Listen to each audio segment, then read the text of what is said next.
Base છે અને આ છે સોલ્ટ.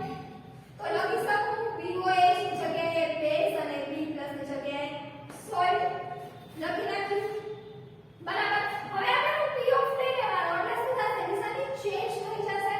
હવે અહીં પણ નિશાની ચેન્જ થશે. કેમ ચેન્જ થશે?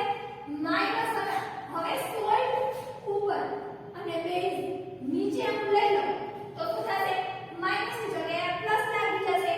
હવે આપણું ઇક્વેશન છે pH + OH = 14. બરાબર. 7 7 = 14. તો શું થશે? pH એમના આ 14 છે એની ઓલી સાઈડ OH માઈનસ ને જવા દે તો શું થઈ જશે? pH = 14 - OH. હવે આપણે સૂત્ર pH નું મેળવવું છે એટલા માટે pH ને કરતા બનાવેલો છે. બરાબર. હવે 14 એમ રહેશે. OH ની કિંમત મૂકવાની અહીંથી ઇક્વેશન આખું મૂકી દેવાનું અને શું થશે? -P of Kb - log salt upon base.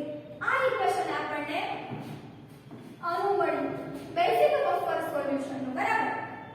હવે આનો લાસ્ટ ટોપિક છે આ ચેપ્ટર નો બફર કેપેસિટી. બરાબર.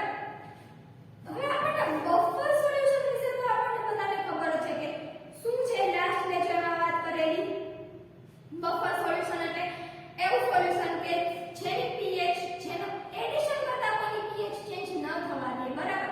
તો પણ એની કેપેસિટી તો હશે ને. બરાબર. તો આપણે એની વાત કરીએ શું થતું હશે એમાં.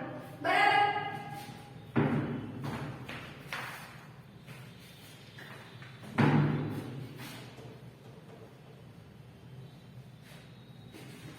હવે મેં બીકર લીધું.